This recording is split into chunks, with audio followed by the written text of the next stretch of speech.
Welcome back. Today I'm making a video about some of the craziest, or one of the craziest stories I've had while I've been traveling around the world.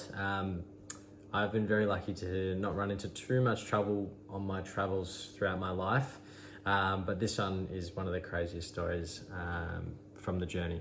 As you can see, I'm wearing my Argentina Di Maria jersey. It has some contextual significance in this story, so I thought it'd be best to wear it. But I do love Argentina. I'm very happy they won the last World Cup, and Di Maria, after watching his documentary on Netflix. So without further ado, here's the story, and a quick preface to this story. No shade against Argentina at all. I loved every second of my time there. Everything from the food, the people, just the passion of the entire place. This was just one of those wrong place, one time moments. And I have nothing but love for my Argentine brothers and sisters. To them, los quiero muchísimo y estoy muy emocionado del futuro a su país. Ya voy a estar de vuelta. So this story comes at the start of my Latin America trip. I'd just been in Brazil for 2 weeks before this. I'd just flown in from Iguazu, which is on the border. It's the falls there. And it was just when I'd finished up my time there. It's right on the borders of Paraguay, Brazil, and Argentina.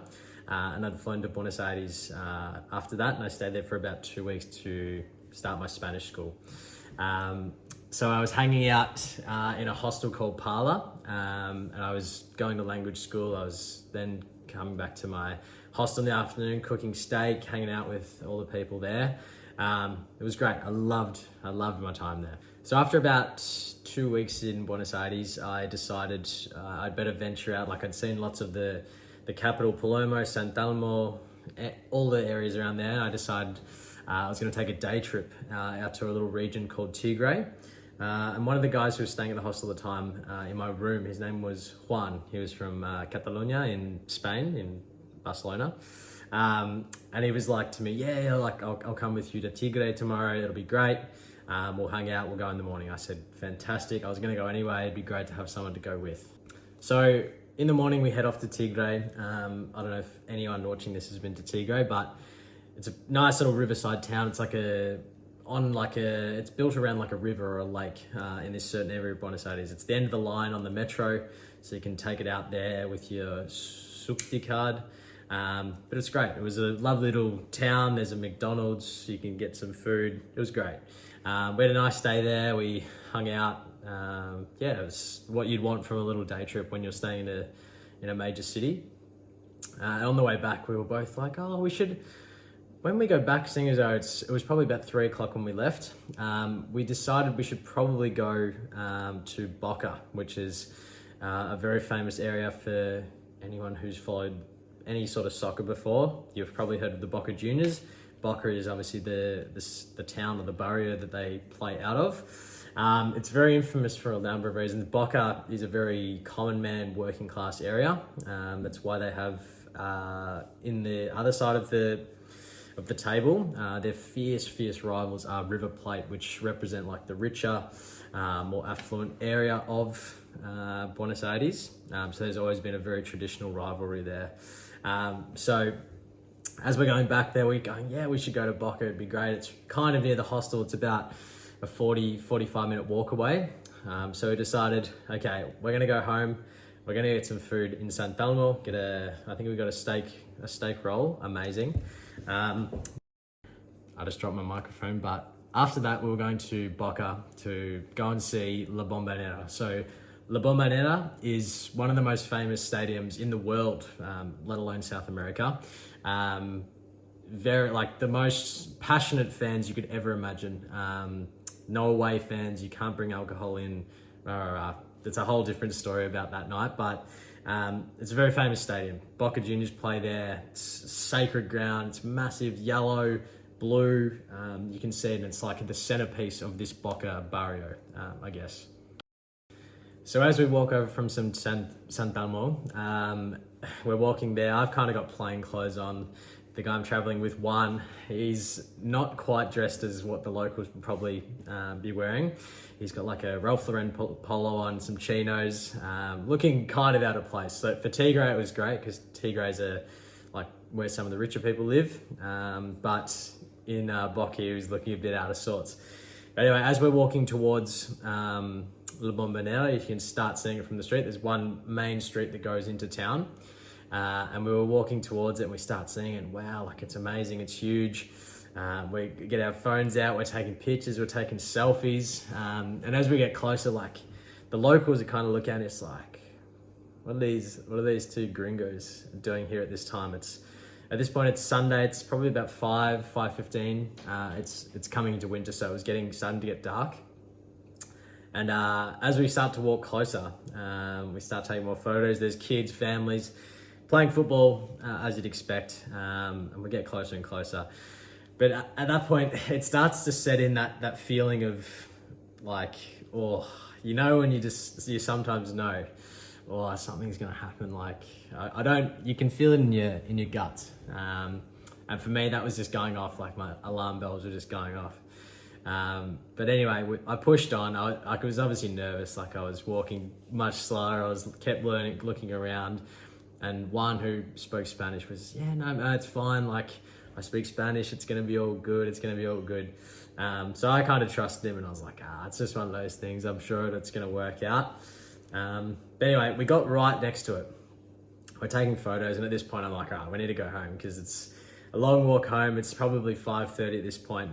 And it's just getting to that point where you're like, this is getting pretty dangerous. But anyway, I thought, let's go. And one said, no, I have to look at one more thing before we go. So one says to me, he says, while we're here, we should go and visit Caminito, which is essentially like a touristy area in Loboka, which is very, very popular during the day. There's like a mural of Messi with the World Cup. You can take a photo with. There's this beautiful, like colourful little town around there, shops, people. It's like a normal town. It's beautiful. We were choosing to go at a very questionable time of day. It was probably about 5:45 at this point. For some reason, once again, I agreed. Just thinking the Spanish, for some reason, would get us past any troubles that might come up. But we pushed on. We went to our Caminito. We went into the Loboka shop. I was, for a moment, casually flirting with dropping $150 on an official jersey, that sort of thing. We eventually left. One bought something from the shop, and when we left, there wasn't many people outside. It was completely dark, and sort of my heart rate started increasing at this point. And I'm like, well, we really actually need to get home now because this is getting pretty dangerous. Like almost everyone had cleared out of the area. Super sketchy. The people that were left just looking us up and down. It was just one of those scenarios you don't want to be in. But I looked at one and said, all right, mate, we got to go. Otherwise I'm actually going to go home. This is crazy. Anyway, he agreed finally. And by this point, I'm going to sort of share why this is important. I was carrying this jersey with me, this whole time. So I'm walking along this whole strip with just this Di Maria jersey. So that's a little bit of context for the next part. But as we're walking, towards back where we came. If you go into Loboka, there are these train tracks. I'm not sure if they're used anymore, but essentially there's these train tracks that run into Loboka and out. And we're walking along the way we came in, and as we're walking, I kind of look up from my phone. I'm looking at Google Maps and saying, an hour and 20 minutes to get home. And I'm like, oh no, like we've got a long walk home, and at this point in my trip, I was trying to save a bit of money, so Uber was out of the question. But I looked up from my phone, and as I did, there was about 7 teenage boys that were looking at me, and obviously just thinking, oh no, what have I done? I sort of peel my phone away and put it straight in my bag, thinking like I don't want to provoke these youths. Anyway, pretty much as soon as I did that, all 7 of them, or 8, I'm not really quite sure. They all surrounded me in one, like kind of just in like a flash, like attack, I guess. But anyway, this part's kind of a blur. If anyone's had experienced anything like this before, they'll understand. But it's very, very quick. These things change very quickly. So kind of is shock, adrenaline. The memory is still there, but the details I can't really wrap my head around. But anyway, this kid tried to lunge for my bag, which had my phone, everything that I had on me. I mean, kind of just instinctively, you never really know what's going to happen in that sort of scenario. But instinctively, I just went to push him, and I pushed him in the chest pretty hard. He was probably 16 or 17. I don't think he was expecting me to push him off because he's in Loboka. This is probably his neighborhood. But anyway, as he falls back, I noticed he's got something. As he's walking back and stumbling back, he's kind of shocked, and I was like, oh no. Well, he's dealt with. Hopefully I can deal with the rest of them. But as I look back to him, he's reaching into the front of his pants, and I'm like, oh no. I don't know what he's doing here. Has he got a knife? What's going to happen?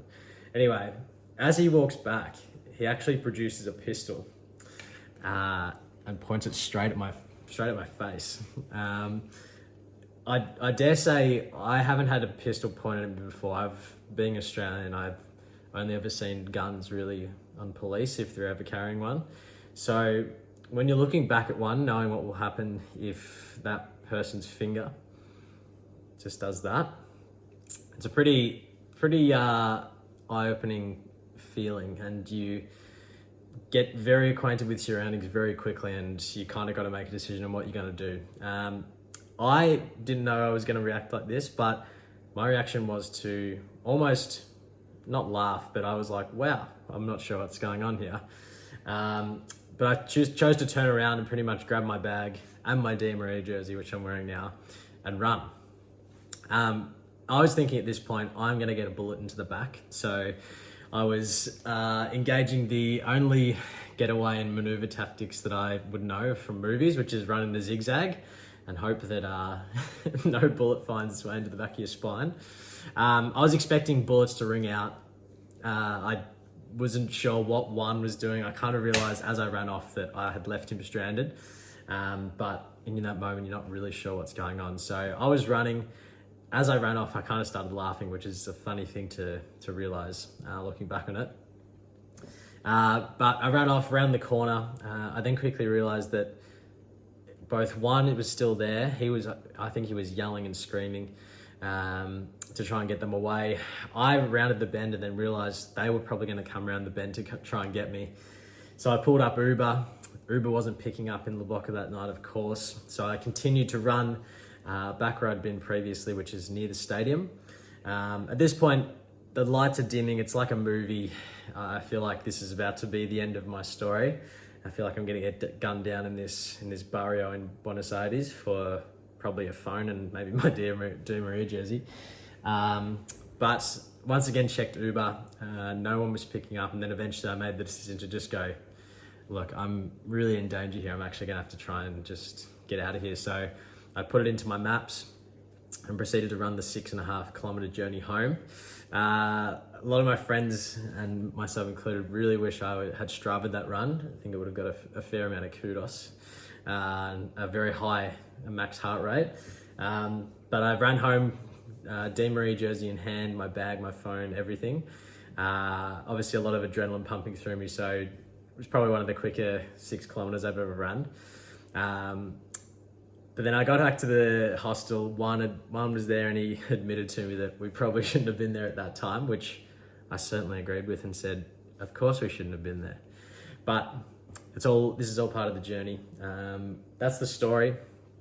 I'm sure many people would have a similar story to that. That was just one that you never expect to happen to you until there is a pistol being pointed at your face. I wouldn't recommend that. If you are in that situation, I would recommend just give them your phone. That's why you get travel insurance, which I had. Don't be a hero. These people, I was very lucky. Other people might not be so lucky, and who knows. But in the future, I will just give them my stuff, because you can always get a phone, a wallet, whatever back. You cannot get your life back if they shoot you. So that's a good lesson. Like I said, I totally put the onus on me for that whole scenario. Somewhere I shouldn't have been at that time. My phone just ran out of storage, but like I said, shouldn't have been there at that time. It is what it is. It's just part of the traveling experience, but hopefully people don't run into too many scenarios like that. hopefully I can make a bit of a series about that. I do have a bit of a bank of stories from across the years, but this is the start of the series. So thank you for watching if you've watched this far. My name's Lucas, the local guide. Enjoy this channel. It's going to be something I'm growing over the next couple of months, so stick around to see what else is going to be here. Thanks for watching. Cheers.